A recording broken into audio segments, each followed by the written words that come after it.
Bonjour à toutes et à tous et bienvenue pour ce nouvel épisode de Rabbin dans la Cité avec au programme les Shiduchim, ces rencontres arrangées d'un autre temps. Alors il faut savoir que historiquement, juste après la Hakedat Yitzhak et donc le presque sacrifice d'Yitzhak, on voit que Abraham s'acharne tout de suite pour trouver une femme à son fils. Et à ce moment-là, il donne la mission à Eliezer, son fidèle serviteur, d'aller chercher une femme. Et la Torah rentre dans tous les détails pour essayer de comprendre et nous décrire justement ce premier shidour de l'histoire, ou du moins le shidour le rapporté comme tel par la Torah. Donc, Shatran, shidour, Shatran c'est l'arrangeur, et le shidour c'est l'arrangement. Et finalement, c'est le fait que des parents, à l'a priori au départ, ou les gens eux-mêmes, essayent de rentrer dans un système dans lequel on va leur présenter quelqu'un qui leur correspond. Donc on va essayer de voir, grâce à nos invités de ce soir, Rav Tayeb, qui est rabbin à Pisgat Ze'ev et qui, au-delà de nombreuses activités de Chesed, a aussi la casquette d'être le fondateur de Kiddushin.com, et Rav Kremezi, qui certainement a fait plus d'un shidour dans sa vie, en tout cas pour lequel on a réussi le sien, et qui va essayer, Bezrat Hashem, aussi de nous éclairer sur la posture du shidour. Alors, après-midi, est-ce que vous pouvez, en quelques mots, pour nos auditeurs qui connaissent pas le principe du shidour, ou pour lesquels c'est quelque chose d'assez lointain, de nous résumer en quelques mots le mode de fonctionnement? Tout d'abord, bonsoir. En quelques mots, le shidour. Vu que les garçons et les filles vivent dans des endroits distincts où les garçons et les filles se fréquentent pas, il n'y a pas de bar où on se rencontre, les mariages sont séparés, les bar mitzvahs sont séparés. Donc, quand on arrive au moment du shidour, il y a bien un moyen de faire que les garçons et les filles doivent se rencontrer. Donc, le shidour est principalement une personne qui va être au milieu, le chatran, l'entremetteur, qui va prendre les renseignements de ce que le garçon veut, va prendre les renseignements de ce que la fille veut, avec les parents d'un côté et les parents de l'autre, et va essayer de trouver un match, un garçon qui correspond aux besoins de la fille et une fille qui correspond aux besoins du garçon. Donc ça veut dire que la passe de rencontrer 100 filles pour trouver ce qu'on cherche véritablement, le chatran pose certaines questions, ou la chatranite, de façon à pouvoir diminuer le nombre de candidats ou de candidates afin de lui proposer quelque chose qui est automatiquement dans ses demandes, dans ce qu'il a besoin, dans ses recherches, pour pouvoir avoir le minimum de rencontres entre garçons et filles et essayer de matcher le plus rapidement possible ce garçon et cette fille. Ça, c'est le shidour par excellence que tout le monde rêverait d'avoir. D'accord. Et donc c'est spécifiquement orthodoxe. C'est spécifiquement orthodoxe ou bien c'est pas spécifiquement orthodoxe. Aujourd'hui, il y a énormément de garçons et de filles à travers le monde qui ne trouvent pas leur moitié, leur âme sœur, qui font appel à ce genre de shiduchim, de chatranim, pour pouvoir rencontrer des personnes à travers le Canada, l'Amérique, la France, l'Australie, qui veulent pouvoir les matcher avec une mondialisation, trouver des personnes qui vont correspondre à leurs besoins, afin de pouvoir les faire rencontrer d'une façon la plus propre possible et avoir une rencontre qui est automatiquement donnée vers le mariage et pas une rencontre qui va les apporter à du copinage et qui va un peu perdre le temps, mais véritablement une rencontre qui nous apporte au vif du sujet. Le garçon sait pourquoi il est là, la fille sait pourquoi ils sont là, et automatiquement, on arrive à un but très raccourci, à parler de mariage et non de futilité. C'est ça. En fait, voilà. En fait, le point de départ de tout ça, c'est que le rapport homme-femme, d'accord, qui est permis dans le cadre du shidour, il a un unique objectif, c'est de voir si oui ou non on peut se marier. Exact. Le but, ça veut dire qu'on n'est pas là pour avoir des amis, mais on sait exactement, bien sûr, on va devenir des amis parce que pour pouvoir se marier, faut être des amis par le départ, mais on sait très bien que nous sommes là avec un but, que si ça fonctionne, alors on va vers un mariage et non vers une amitié quelconque. Alors, Rav Tayeb, je vais vous laisser présenter rapidement votre œuvre depuis quelques années, Kiddushin. Et je voudrais surtout que vous rebondissiez sur ce qu'a dit Rav Kremezi, à savoir qu'aujourd'hui, il n'y a pas justement simplement des membres de la communauté orthodoxe qui viennent vers le Shidour, mais qu'il y a aussi d'autres gens, effectivement, comme disait Rav Kremezi, qui paradoxalement aujourd'hui, c'est c'est aussi une autre question que j'avais, à l'heure de tous les réseaux sociaux, vont quand même vouloir passer par le Shidour. Exact. Alors, comme l'a dit le Rav Kremizi, il y a effectivement une forme de mondialisation aujourd'hui qui est très présente. Il y a des gens, la communauté juive de France, par exemple, a beaucoup diminué en nombre. Elle était de 700 000. Elle est passée à 400 000 aujourd'hui. Pourquoi? Parce que beaucoup de juifs ont émigré en Israël. D'autres sont partis à Londres. D'autres sont partis aux États-Unis. Il devient de plus en plus difficile de trouver des shidduchim en bas de chez soi, comme ça se faisait dans les temps anciens. Donc la mondialisation aujourd'hui nous a forcés aujourd'hui à sortir et à trouver des moyens techniques, technologiques qui puissent permettre de mettre en relation des gens de Marseille avec des gens de Jérusalem, des gens de Los Angeles avec des gens de Paris. Et donc, nous avons développé une plateforme internationale qui s'appelle Kiddushin, kiddushin.com, qui permet justement de mettre en rapport des gens qui vivent en Israël et qui vont se connecter avec des gens de France, par le biais naturellement de Chatranim, une équipe entière de personnes qui sont complètement dévouées en la matière. Est-ce que vous pouvez nous expliquer comment se passe un Shidour? Comment est-ce que, si vous venez de dire que vous coachez les gens? Le Shidour, d'abord, il faut d'abord qu'il y ait une acceptation des deux parties sur un profil donné. D'accord. Ils acceptent de se rencontrer. Voilà, les familles acceptent de se rencontrer voilà. Ou pas toujours? Les familles, non, c'est même pas la peine. Uniquement le garçon et la fille acceptent de se rencontrer sur la base des profils qu'on leur a envoyés par email. Ils ont les éléments, ils ont pratiquement tous les éléments sur le garçon ou sur la fille. À partir de ce moment-là, alors, il y en a qui ne veulent pas téléphoner pour prendre rendez-vous. Donc, c'est notre équipe de Chatranim, Chatraniot, à l'ancienne. On appelle, on organise le Shidour, on détermine où est-ce que ça va se passer, etc. Si c'est en France, si c'est à Opéra, si c'est ici à Jérusalem, dans un hôtel. Dès qu'on a réussi à les mettre, le Shidour a commencé. Bien, ce que je dis toujours aux gens qui se sont inscrits chez nous, c'est que je leur dis, la première chose, vous n'êtes plus seul dans la nature devant un étranger. Il y a d'abord un rave entre vous. Il y a une équipe entière de chatranim, de chatraniot, de psychologues, de coachs, etc., qui sont à votre disposition, qui sont à votre aide. Pourquoi? Parce qu'on comprend la difficulté qu'il y a. Il y a une difficulté dans l'abord du sexe opposé. C'est difficile, on ne sait pas des fois comment parler, on ne sait pas comment se conduire. Donc nous, on a mis en place exactement des règles. Quoi dire, quoi ne pas dire, surtout dans les premières... dans la mesure où il y a ce problème de mondialisation. Donc il y a les gens qui ne veulent pas... Qu'est-ce qu'on ne doit pas dire? On ne doit pas dire, par exemple, « Ah, tu habites à Marseille, j'habite à Paris, c'est trop loin. » C'est vraiment la chose à pas dire. Pourquoi? Parce que les problèmes techniques sont faits pour être mis à la fin et être résorbés en fin de parcours, et certainement pas au début. Au début, qu'est-ce qu'on doit faire?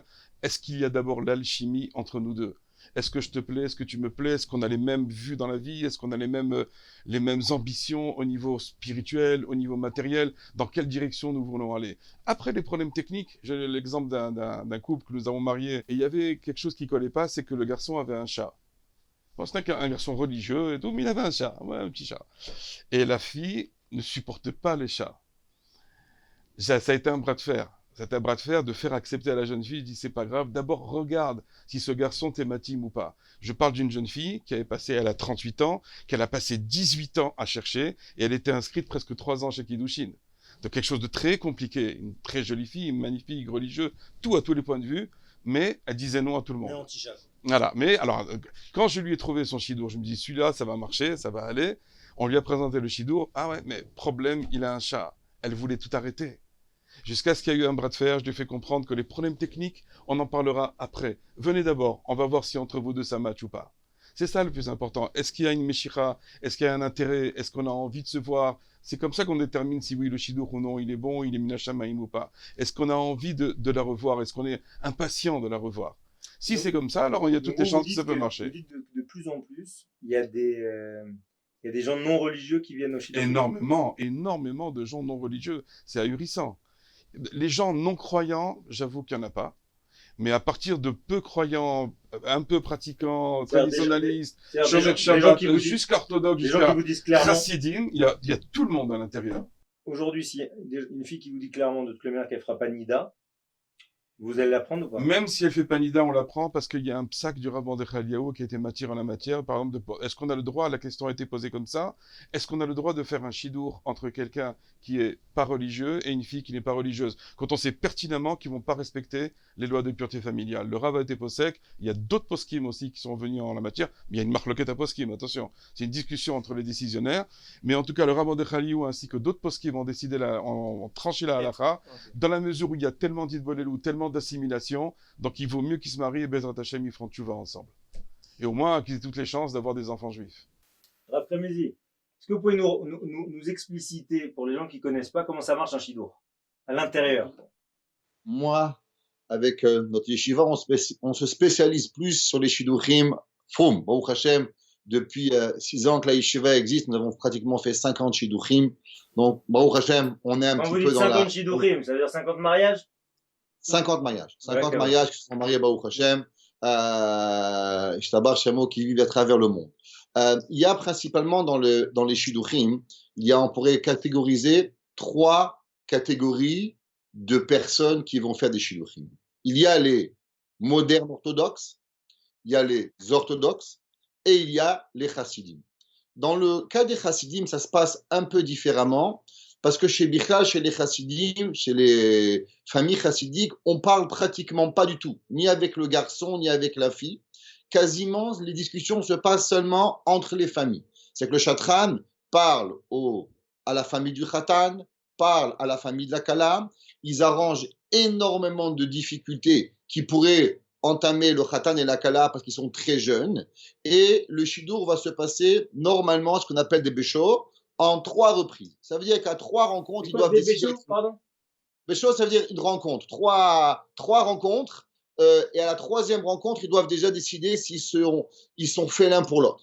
Ça veut dire que le khatan et la kala ont toute l'information. Les parents, qu'est-ce qui vont se passer? C'est la 3e mi-temps, quoi. Comme au rugby. Ouais, c'est 90% des questions sont demandées même avant que le khatan et la kala se rencontrent. Donc ça, il n'y a pas de téléphone qui se donne.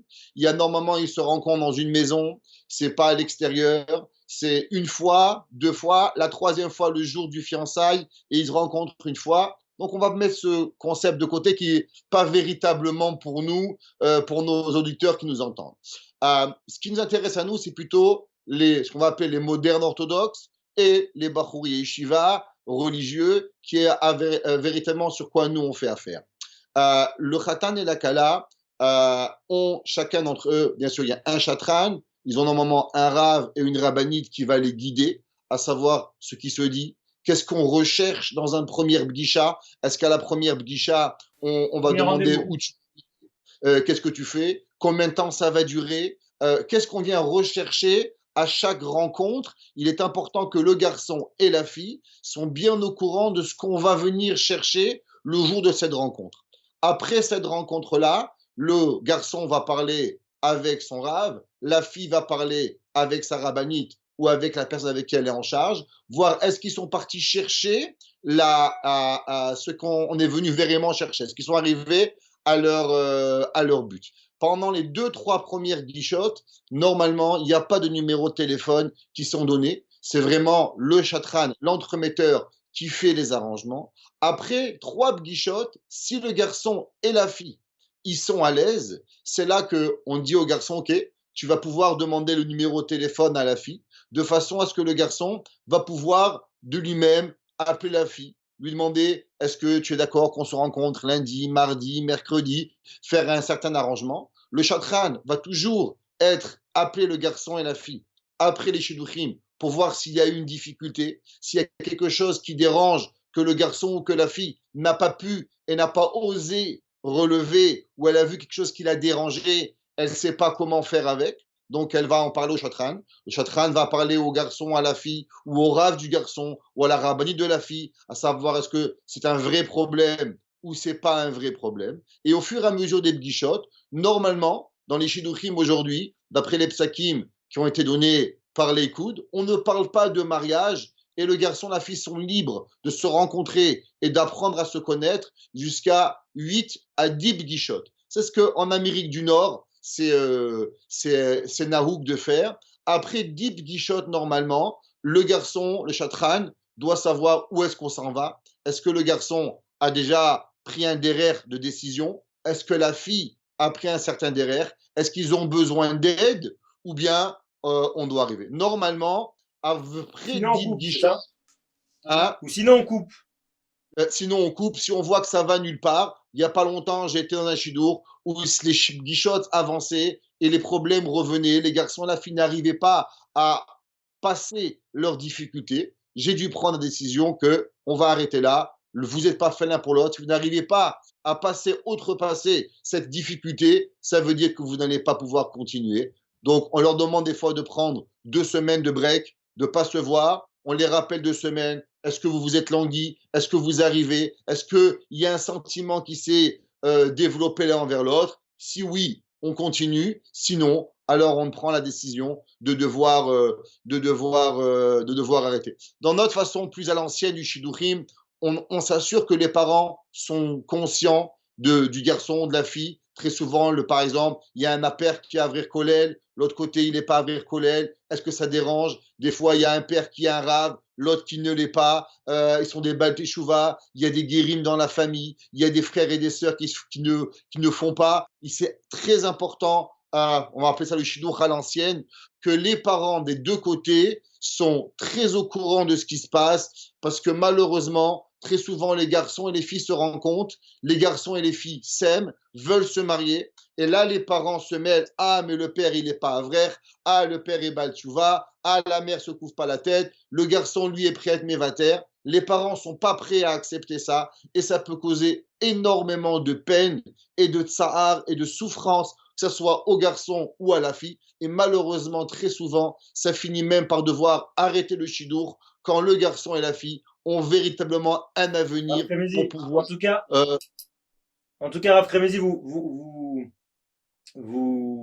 confirmez que durant tout ce processus, il n'y a aucun rapport physique entre le garçon et la fille. Alors, ça, c'est bien sûr, les garçons, normalement, dans les Bnei Torah, il n'y a pas de rapport physique, il n'y a pas de touchade, il n'y a pas d'embrassade. On essaie de toujours se rencontrer dans des heures de journée où il y a du monde. On dit souvent au Bachurim, ce qui est très important, de rapporter les filles à une heure normale, pas à 3-4 heures du matin. Moi, mes filles étaient en Shidour. Je disais à mes khatanim, à une certaine heure, vous devez ramener à la maison. Mes filles n'ont pas l'habitude de rester dans les rues jusqu'à des heures tardives. C'est très important qu'au moment du Shidour, le garçon et la fille comprennent bien d'où le garçon et la fille viennent, de quelle maison, de quelle éducation, et de façon à ne pas pouvoir commencer des Shidduchim qui va leur ouvrir certaines portes, qui va les apporter dans des difficultés où ils ne vont pas savoir comment les gérer. Et c'est ça le rôle du Chatran aussi, à régler tous ces petits à côté-là pour pouvoir s'assurer que les parents, les beaux-parents, le Khatan et la Kala se rencontrent et s'apprécient dans leur qualité et ne pas élever des défauts qui peuvent être très souvent banals, mais en tant qu'observateurs, ils peuvent être énormes d'un côté comme de l'autre.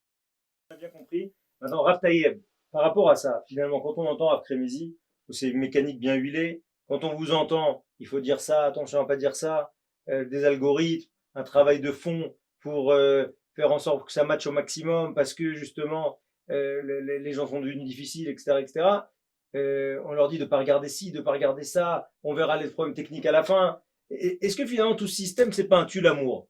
Moi, j'ai vu plein de coups de foudre. J'étais très étonné d'ailleurs, des choses absolument incroyables. Je vais vous donner un exemple qui est arrivé à peine il y a quelques jours encore, il n'y a même pas 10 jours. Il y a un garçon qui s'était inscrit, un garçon qui a 50 ans, c'est pas un petit garçon, un garçon mais qui a fait tchouva.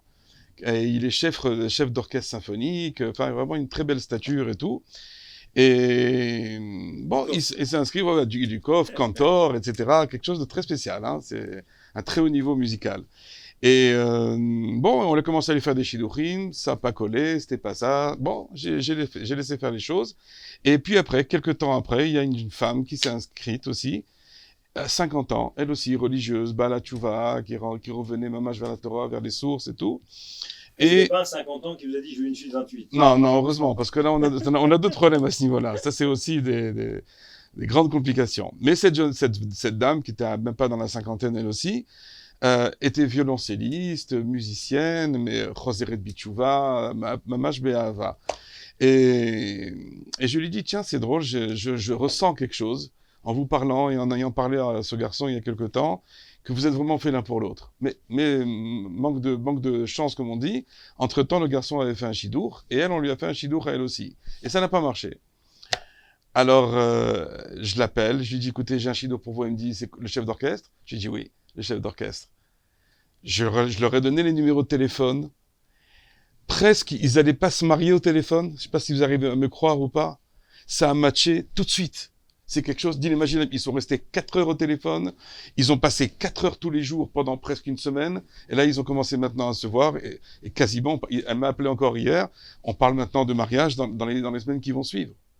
Donc, coup de foudre à la Hollywood, certainement pas, mais il y a des moments où, effectivement, les neshamot, les âmes se rencontrent. Faut pas oublier que un homme et une femme, le Zohar nous dit, c'est très palged neshama. C'est 2 moitiés d'une seule et même âme. Au début, quand elle était dans le ciel, c'était une âme. Quand elle est descendue sur terre, elle s'est séparée dans 2 corps. Et quand elles reviennent, elles se retrouvent sous le cadre d'un homme et d'une femme qui se marient et qui passent sous la choupa. Alors, ça devient quelque chose de fantastique. Donc, c'est vrai que on doit ressentir quelque chose. Naturellement, c'est marqué dans la Torah, lorsque Yitzhak, il a vu Rivka, d'abord, il a fait rentrer sous sa tente, et ensuite, c'est marqué dans le pasuk Vaya Avea, et il a aimé. Ça veut dire que chez nous, l'amour n'est pas du tout au sens hollywoodien du terme, mais il est dans le sens que on va apprendre à se connaître. Mais naturellement, il faut qu'il y ait un minimum d'attirance, et après, cette attirance va se développer en amour, et il faudra travailler. C'est pas parce qu'on se marie qu'on va réussir à rester marié. Rester marié, c'est beaucoup plus compliqué que de se marier. Mais ça, c'est déjà notre débat. Après-midi, les détracteurs du Shidour, on parle même pas des chassidim, hein, où là, je pense que si on ouvrait nos lignes, là, on pourrait pas s'en sortir. Mais c'est vrai que les détracteurs classiques du Shidour, ils viennent toujours vous dire, mais attendez, c'est pas possible. En 6 rencontres, 7 rencontres, 8 rencontres, on connaît pas la personne. Ils vont nécessairement divorcer, ou qui divorcent pas, c'est justement parce qu'il y a une pression sociale. Qu'est-ce que vous leur répondez? Tout d'abord, vous avez mentionné au départ que le premier Shidour, c'est Avraham pour Yitzhak.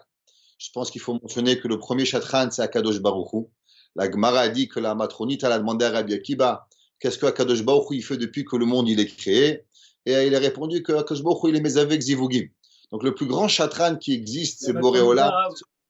C'est la chef, la femme de l'empereur, de l'homme important de l'époque romaine.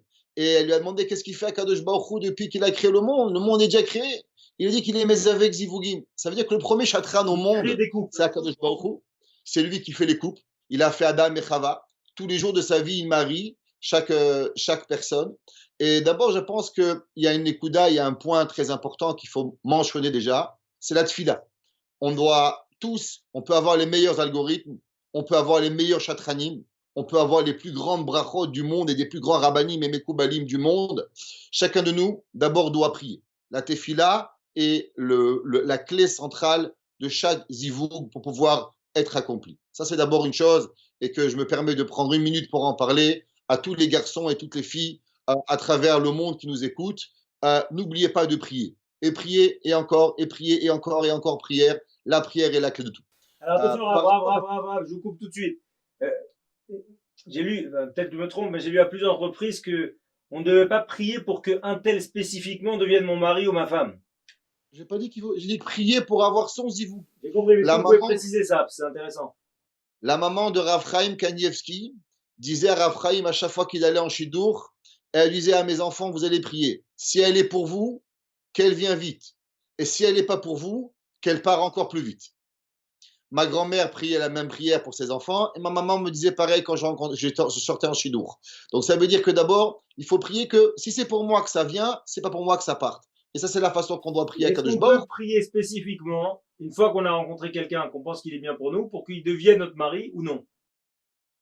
Ça, c'est une très bonne question. Ça serait un peu comme la Gemara a dit, est-ce que l'on peut prier, à savoir, quand on voit une maison qui a brûlé, est-ce que c'est pas mes enfants? Est-ce que X, Y, Z? On peut, s'il y a certaines midotes, des fois, qui sont difficiles à la personne, alors peut-être qu'il arrive à pouvoir comprendre. Ce qu'on a après trouvé, Chen vechesed be'ene Elokim ve'adam, trouver la grâce aux yeux des gens et aux yeux de Dieu. Des fois, un peu, on s'entend bien, il y a un point qui est difficile. Alors, priez qu'Hachem il fasse que ses yeux s'ouvrent sur ma qualité et qu'il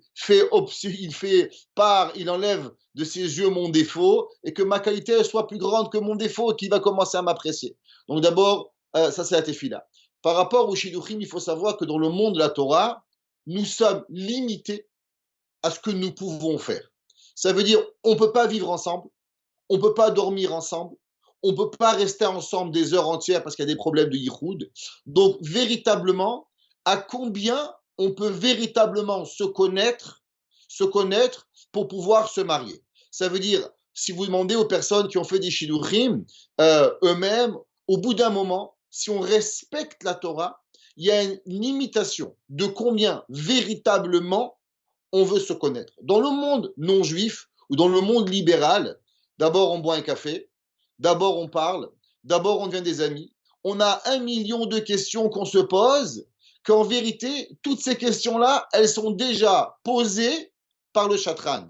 On ne sait même pas si on veut se marier. À l'inverse, dans le shidour, quand un garçon et une fille se rencontrent, déjà les deux, ils savent qu'est-ce qu'ils veulent, qu'est-ce qu'ils ne veulent pas, qu'est-ce qui est important pour eux, qu'est-ce qui n'est pas important pour eux. Et le but ultime de leur venue ce soir, au moment où ils se rencontrent, c'est le mariage. Donc ça veut dire qu'il y a énormément de travail qui est déjà fait au préliminaire par le chatran, par le garçon et par la fille eux-mêmes, en sachant exactement ce qu'ils veulent. Vous n'avez pas vraiment répondu à la question. La question c'était, est-ce que finalement, ils se connaissent suffisamment pour pas en venir à des divorces? Je vais vous dire, on n'a qu'à parler du nombre. Combien de juifs religieux divorcent et combien de juifs non religieux divorcent? Si aujourd'hui on vit dans une mondialisation où tout le monde se sait, et je pense que malheureusement le divorce n'est plus un tabou, il y a énormément de gens qui divorcent, et on peut voir que les gens qui se marient à travers les shidduchim divorcent beaucoup moins, je ne dis pas qu'ils ne divorcent pas, divorcent beaucoup moins que les personnes qui se rencontrent dans la rue avec des coups de foudre. Les coups de foudre, ça a aussi un charme, mais ça vient aussi qu'on oublie certaines réalités et on oublie de poser des questions importantes et on nommait ces questions-là parce qu'on aime, parce qu'on est tombé amoureux, mais quand on arrive au tachlit, alors automatiquement, on oublie. Je me rappelle toujours, je vais finir avec une histoire à la yeshiva, il y avait un garçon, quand il était en shidduch, il disait, moi, je veux me marier qu'avec une femme 1m80, blonde aux yeux bleus, qui doit être X, Y, Z. Le jour, il avait 28, 29, 30 ans, il ne se mariait pas. Et un jour, il s'est marié. On était sûr de trouver Barbie devant nous. Bah, elle n'était pas blonde, elle était brune, elle n'était pas grande, elle était petite. Et bah, au Hachem, d'après ce que je sais, il est marié depuis 30 ans et il est heureux. Ça veut dire quoi? Ça veut dire que très souvent, on a des a priori dans notre tête et on pense que c'est ça qui va nous rendre heureux. Mais le jour où on nous fait un shidour, on voit qu'il n'y a pas seulement l'extérieur, il y a l'intérieur, il y a les midotes, il y a la personne, comment elle parle, la personne, qu'est-ce qu'elle me fait ressentir à travers qui elle est, à travers, elle m'apprend à me faire découvrir moi-même. C'est beaucoup plus important et ça apporte un mariage avec une beaucoup plus grande profondeur que juste le coup de foudre à la hollywoodienne, qu'il peut fonctionner comme malheureusement l'autodivorce à Hollywood. Je pense qu'ils sont environ à 3-4 mariages et 3-4 divorces chacun de ces grands acteurs. Raphaël, est-ce que vous, dans votre système 2.0, ou pas loin, justement vous donnez un cadre et vous limitez le nombre de rencontres ou une fois que les gens ont le téléphone? Ça dépend à qui on a affaire. Si ce sont des gens qui sont religieux, des gens orthodoxes, du public orthodoxe israélien essentiellement et un peu français, effectivement, on peut leur demander de limiter leurs rencontres. C'est-à-dire, au bout de 4-5 rencontres, on va dire, il faut prendre une décision maintenant. Quand on a affaire à des gens un peu moins religieux, un peu moins engagés, on se mêle un petit peu moins, on va dire. Mais malgré tout, il y a des couples on va dire, de traditionalistes que je suis obligé de coacher pratiquement toutes les 3 semaines pour leur dire, alors, vous avez fait la présentation, vous êtes allé voir les beaux-parents sont au courant, vos parents sont au courant ou sont pas au courant? Parce qu'il y a les manques de kavod, ils se rendent pas compte, ce sont des jeunes, ils font pas attention. Donc tout ça, je suis obligé, autant moi que toute l'équipe, de leur dire, attention, ça c'est autorisé, ça il faut pas, ça vous allez au-devant de problèmes. Est-ce qu'en 3 ans, et vous m'avez dit que vous avez fait quoi, une vingtaine? 27 mariages, et il y en a 8 pour le mois de juillet, Bezrat Hashem. Dommage qu'il n'y ait pas beaucoup de mois de juillet. Ah ouais, non, là, c'est incroyable. Parce que là, on dirait que toute la machine maintenant se met en. Voilà. Vous avez déjà eu des divorces ou pas encore? Baruch Hashem, jamais. Baruch Hashem, jamais. On fait très attention à ça. Et j'encourage énormément les gens qui se marient à suivre des shiurim de Shalom Bayit. Parce que, encore une fois, se marier, c'est très bien. Mais rester marié, c'est ça la vraie vérité. Être marié en étant heureux, c'est encore. Voilà, c'est ça. Très bien. On n'a pas parlé, Rav. Est-ce que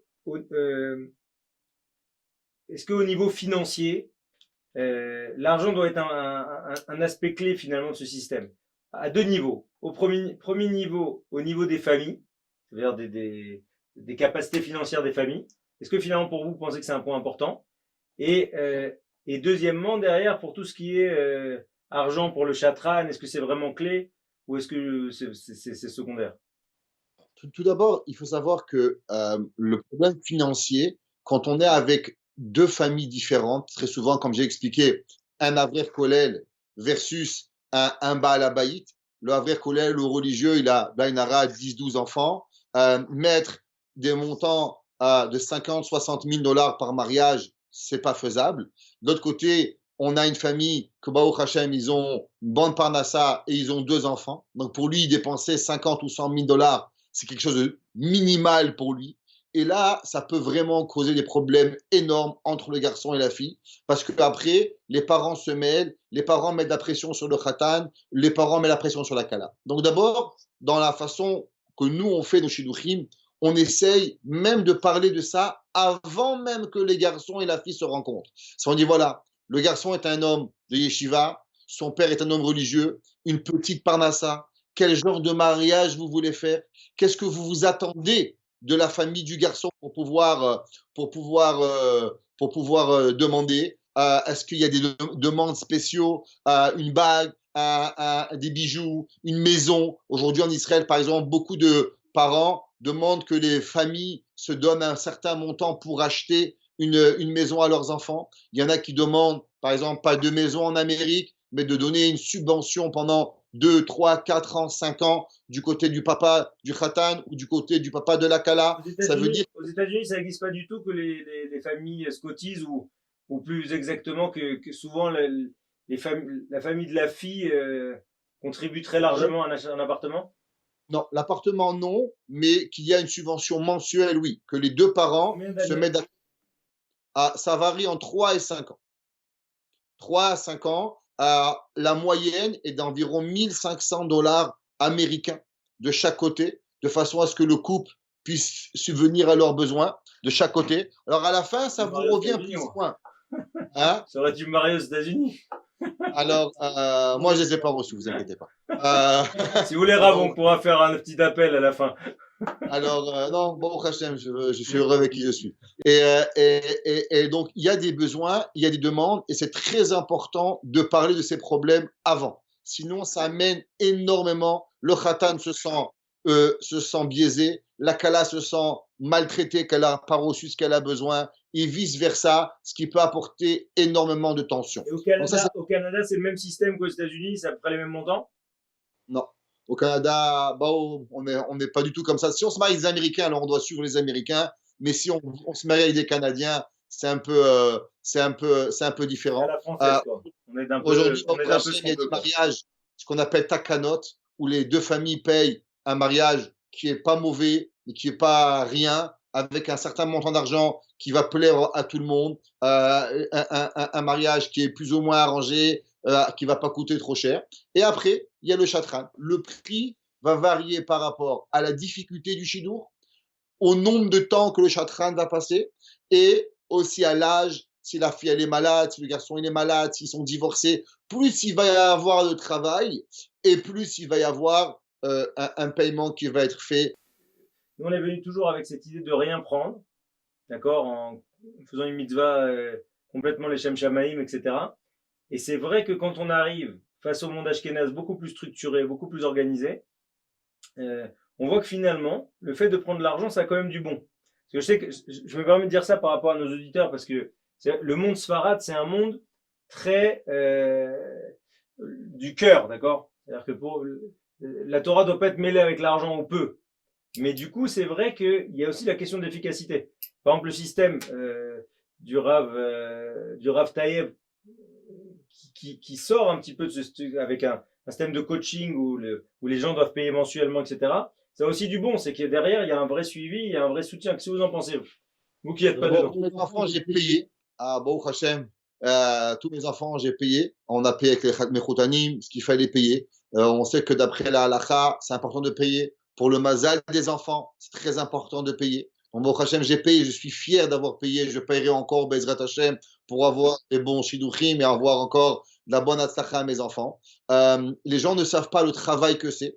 Chaque guisha si le khatan et la kala se rencontrent 2 heures, le chatran lui-même passe minimum une demi-heure après chaque bgisha. Parler au khatan, parler à la kala, parler aux parents. Chaque shidour que j'ai fait, je peux vous dire qu'il m'a pris en 30 et 40 heures.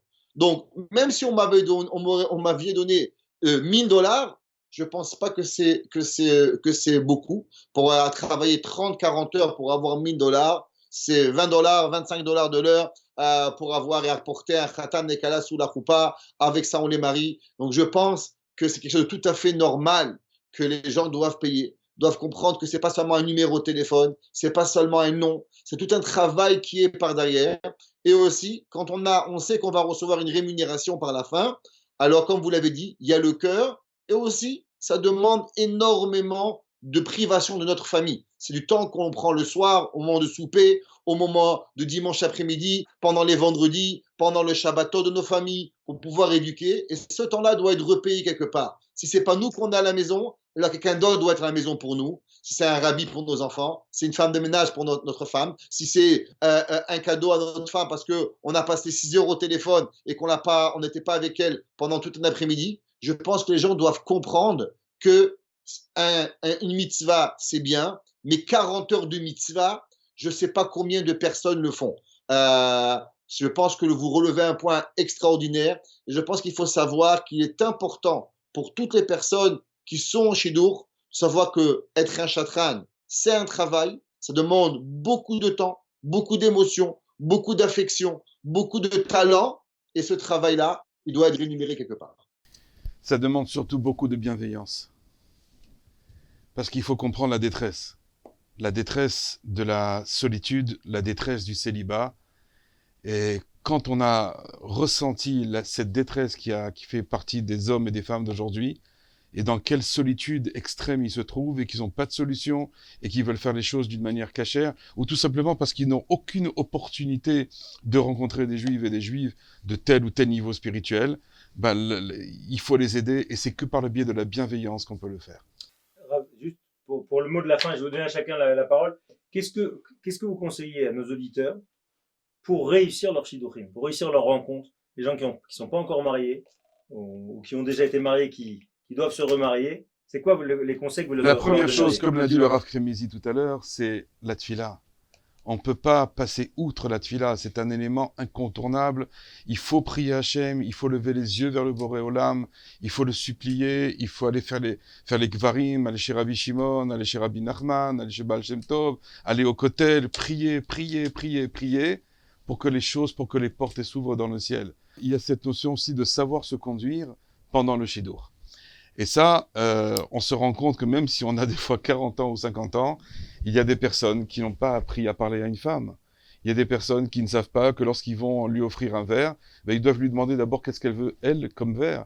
Et après, lui, il prend le verre qu'il a envie. Mais il y a des fois des choses qui sont inacceptables, qui peuvent se passer de la part du garçon ou de la fille, et qui font en sorte que l'autre est repoussé par la proposition en question. Donc, il y a toute on va dire, un lexicon, comment se conduire au moment du Shidour. Je pense qu'on va en faire un petit article très bientôt et qu'on va diffuser sur Internet pour que les gens puissent y avoir accès, savoir comment on parle à une femme. On ne parle pas à une femme comme on parle à un homme. Mais en général, c'est l'homme qui met la danse. Alors, il y a toujours un principe que moi je donne aux jeunes qui me disent « Mais qu'est-ce que je vais faire? Qu'est-ce que je vais dire? Comment que ça va se passer ?» Je dis d'abord, il y a un principe très, très facile. Il faut respecter le principe des 70-30. Ça veut dire 70% c'est elle qui parle et 30% c'est toi qui parles. C'est 90-10. Ouais, non, mais parce que c'est pour d'autres raisons. Donc, on les laisse parler de cette manière-là, mais c'est naturellement au garçon de mener la danse. Pourquoi? Parce que lorsque le garçon est trop timide, la fille ne veut pas d'un garçon timide, donc elle veut quelqu'un qui prenne les devants, quelqu'un qui avance, quelqu'un qui dirige les choses. Si un garçon ne sait pas se conduire de cette manière-là, il va être mal perçu. Pourquoi? Parce qu'il a été timide. Mais en fin de compte, si on l'avait laissé un peu plus de temps, il aurait pu s'ouvrir, mais il fallait le savoir depuis le début. Donc c'est important, il y a des choses, des petites choses clés de cette manière-là. On doit savoir comment se conduire en Shidour. Et on ne peut pas aller en Shidour n'importe comment. C'est pour ça, il faut être aiguillé, il faut être coaché. Aujourd'hui, le mot coach revient énormément à la mode, mais on n'a pas d'autre solution. Des fois, je passe 1h30, 2 heures de coach avec quelqu'un pour lui expliquer le principe, comment tu dois te conduire en Shidour, comment tu dois être. Après-midi, je vous laisse le mot de la fin. Je pense qu'il y a un seul mot pour réussir un shidour, ça s'appelle le mot confiance. Et je voudrais dire que le mot confiance il est basé sur 3 principes. D'abord, avoir confiance en soi. Numéro 2, avoir confiance en son chatran. Et numéro 3, avoir confiance en la personne qui est en face de nous. Et je prendrai 2 minutes pour expliquer. D'abord, avoir confiance en soi, c'est parce que chacun de nous, nous avons grandi différemment. J'ai grandi à Marseille, madame a grandi au Canada, et il faut savoir c'est quoi mes principes. Avoir confiance en mon éducation, avoir confiance avec d'où je suis venu, et comprendre qu'en face de moi, il y a une autre personne qui a aussi grandi différent, et je dois avoir confiance en qui je suis pour pouvoir comprendre qui elle est. La deuxième confiance, c'est la confiance au Rav ou au Chatran. Très souvent, on a un a priori dans notre tête que ça ne va pas marcher. Par exemple, l'histoire du chat. Et ayons confiance au Chatran ou au Rav en disant, regarde, je pense que ça peut marcher. Ne pas automatiquement dire, ça ne va pas marcher. Il y a un homme, il y a une femme qui a fait plus de shidurim que toi, qui peut t'apporter quelque part où toi, tu ne peux même pas penser y arriver. Et confiance à la personne qui est en face de toi. Et je prends ce troisième principe, encore une fois, c'est confiance en nous-mêmes. Ça veut dire que très souvent, on ressent quelque chose, mais on ne sait pas ce qu'on ressent, bien ou mal. Et si on n'a pas confiance en notre émotion, de ce que je ressens, alors je ne vais pas être capable de pouvoir faire des bonnes décisions. Je sens quelque chose qui ne va pas. Il faut que je puisse en parler avec le chatran.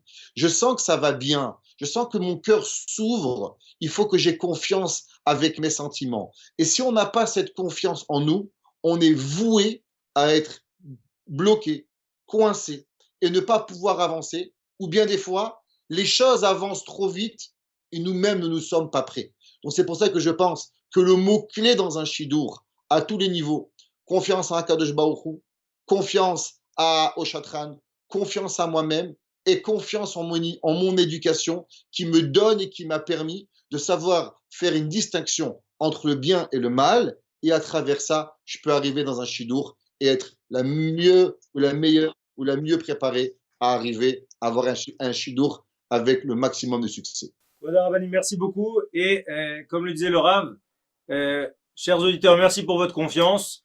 Et à très bientôt, si Dieu veut, pour un prochain épisode de Rabbin dans la Cité. Merci. La ligne d'écoute TorahBox, c'est une équipe de thérapeutes et coachs bénévoles à votre disposition chaque jour pour vous écouter et vous aider à surmonter votre difficulté. Problèmes de couple, solitude, dépression, violence, harcèlement. Vous n'êtes plus seul, nous sommes là. La ligne d'écoute TorahBox, un service unique, gratuit pour vous. Depuis la France au 01 80 20 5000 et en Israël au 02 37 41 515.